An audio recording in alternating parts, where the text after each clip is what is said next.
Let me ask you a question, and be honest. Does this movie make you horny? Ba-da-ba-ba-da-ba-ba. Hello everybody, I'm Andrew Fantasia. Welcome to Thumb Together, and today we're going to be talking about Hellboy together. As usual, if you enjoy this video, please feel free to give it a thumbs up and give some love to that subscribe button as well. There's something that I just need to address here, and it's that several things are wrong with this movie. Several things are wrong. And that's a shame, because I love the idea of Hellboy. Okay? The first two movies that are almost 20 years old now, holy crap, but the first two movies that Guillermo del Toro made, in my opinion, great.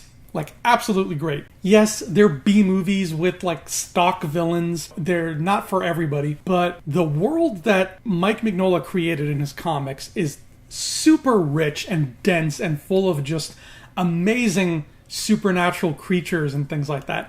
And Guillermo was 100% the man to bring that to life. And when you go back and you look at those movies, he did such a great job with it, particularly in Hellboy 2.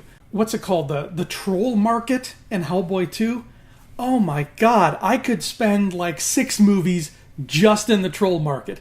That place is beautiful. The creature effect design is outstanding. I have nothing but great things to say about the two Guillermo del Toro Hellboy movies. The only complaints I have about them is that the first one was kind of light on monsters. It was kind of light on different kinds of, cool creatures and monsters. It was very bare bones. And then the second one, they just upped the ante entirely. That's it. That's my only complaint. So now along comes the reboot. Along comes Hellboy 2019. And for me personally, and I'm not the biggest fan of reboots, in my mind, if you're going to reboot something, you better do a damn better job than the original one did. You better have a good reason for rebooting. Otherwise, what's the point? For example, The Amazing Spider-Man. I really liked Sam Raimi's Spider-Man trilogy. When they said, we're going to reboot it, I was like, okay, fine. But you better friggin' make it even better than what we just saw. And guess what? They didn't. So Hellboy comes along, and I'm like, okay, they're rebooting it. Fine. I like David Harbour. The director is pretty great too. Neil Marshall, that guy has directed episodes of Westworld and Game of Thrones. Like, this is not some cheap flash-in-the-pan director. This guy knows what he's doing. He's done quality work. So I was like, all right, you can't go wrong. You got Ian McShane as Professor Broom. I'm always down for Ian McShane. Bring it. Daniel Day Kim. I love Daniel Day Kim. Bring it. Everything, it was a cocktail of good stuff. Plus, it's rated R. They were not afraid to make it rated R. So I went into it, happy knowing that I was going to get some like really juicy blood and gore goodness, because the Hellboy comics are apparently kind of like that. They don't skimp out on the blood and the gore. So you put this swirling maelstrom, this cocktail of great things all together. What do you get? A disappointing reboot is what you get. So what went wrong with Hellboy? The biggest thing, for me at least, is probably this. Whoever cut together Hellboy, whether it was Neil Marshall, whether it was the team in the editing bay, whether it was producers from the studio, or a combination of the three, somebody with adequate power in charge of making decisions, fails to understand that there are things called quiet moments. For example, let's pretend we're filming a scene right now where I get a text message on my phone, and the text message says something really bad, like something horrible happened, to somebody I care about. So here is how a normal person would shoot a scene like that.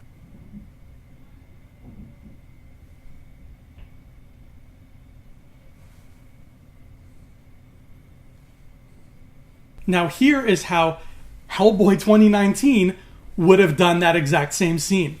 Hellboy? What's the matter, Hellboy? Why are you looking at your phone all sad like that? Did something bad happen? You must be sad, right? Why are you sad? What happened, Hellboy? Tell me, please! Not as effective. Strangely enough, I noticed this trend an awful lot in movies that have puppets. I don't know what it is about puppets, but when a movie has a puppet, the people in charge of the sound and whatever don't seem to understand what quiet moments are. You see it in stuff like Howard the Duck. You even see it in good puppet movies like The Dark Crystal or the first Teenage Mutant Ninja Turtles. Like anything where there is a puppet character, they fail to understand how quiet moments work. They seem to think that if a character is on screen or even present in a scene, they have to be making noise. If you don't know what I mean, here's another example. Here's a puppet, okay? This is Jeremy the hand puppet. Jeremy's going to help me give you an example of how quiet moments should be versus how they are in puppet movies. Hi, Jeremy. How you doing today? I'm doing just fine, thanks. Now, here's an example of what every single puppet movie I've ever watched seems to think they have to do when it comes to audio. Okay? They seem to think that this is correct. Hey, Andrew, how do you think we should get out of this situation?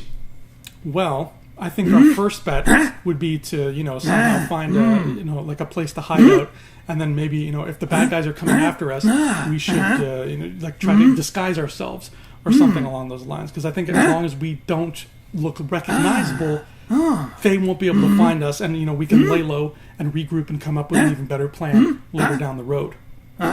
Why does he need to keep making noise?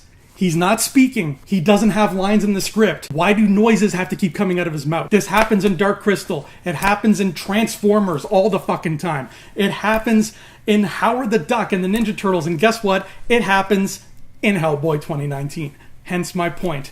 Nobody in Hellboy will shut the hell up. Not for a second. There's a giant pig monster in the movie. He's like one of the main villains. This pig monster, I wanted to throttle him with my bare hands because he never shuts his damn mouth. Hey, editors of Hellboy. Listen. I have a word for you. That word is shh. Jesus. Another reason why Hellboy really didn't work with me is the comedy fell flat like all the time. This movie was trying very hard to be funny because Hellboy is a funny character by nature. He's a funny guy. And I'm sorry, but I didn't find anything to laugh at in this film, at least as far as I can remember. Like, there was never a moment where I'm like, that Hellboy. That's a classic Hellboy quip right there. That never happened once. The jokes fell so flat. I was almost embarrassed. I don't know what it was. Like, I know David Harbour can be funny. We've all watched Stranger Things. We know the guy has a funny side. Daniel Day Kim, he's one of the funniest characters on Lost for how subtle his character's humor can be. The guy can be funny. He wasn't. Ian McShane can be hilarious. He wasn't. I'm going to just chalk it up to editing and poor screenwriting because the dialogue just, I guess, didn't give them anything to work with. I don't know. A third thing that really didn't work and was very distracting, and I hate to say it because it makes me sound like a mean asshole, and I don't like sounding like a mean asshole, but here's the thing. There are a lot of American actors who can do a convincing British accent. Sasha Lane is not one of those actors. Now, I hate being negative. I don't like to dump on things because it's art and, people worked hard, so I'm going to talk about what did work in Hellboy. And for me, what did work was two big things. The R rating and the monsters themselves. Like I said, the very first Guillermo del Toro Hellboy was kind of light on monster variety. It had the big dogs, it had Hellboy and Abe Sapien, and then it just had like a bunch of Nazis. And that was pretty much it. This Hellboy was a smorgasbord of really cool characters from different pockets of mythology and folklore. Like, you had the giant pig guy, like I said, who's like this Gaelic sprite who like snatches babies out of their cribs and stuff. Mia Jovovich as the witch Nimue, and she's connected to the legends of King Arthur and Merlin, so that whole side, like Excalibur is in this movie. That's a cool addition. Baba Yaga. Hellboy has this great scene with the witch Baba Yaga, and she looks great. The way she moves, she's got these like sickle things in her hands. I loved that. There's these knights who run around. They're part of the secret order, and they go hunting in the woods in England, and they have these cool capes and outfits. I love the way these knights looked. There's a sequence where all these giant demons rise out of the pits of hell and start terrorizing people, slicing up humans left and right. These demons all looked fantastic. For me, the highlight of the whole movie was Hellboy fighting these three giants and taking them down single-handedly. That was an amazing fight. That might end up making one of the nominees for the best fight scenes of 2019, because that was a lot of fun. So there were so many great ingredients in this stew, but by God, somebody just left it on the oven too long or something, and it burned and got rancid, because Hellboy 2019 is a very big disappointment. It might be the first big disappointment of the year for me. There's so much potential with Hellboy, man. I don't understand how you can squander that. So that, in my opinion, is what went wrong with Hellboy. It's a crying shame, but maybe one day we'll get another good Hellboy movie, because I think that the whole lore and mythos that Mike Mignola created around these characters is so fun. It deserves it. It deserves a good adaptation like we had before with Guillermo's movies. But that has been Hellboy 2019. That has been Thumb Together. I'm Andrew Fantasia. I will see you here next time, and until then, adios. Huh?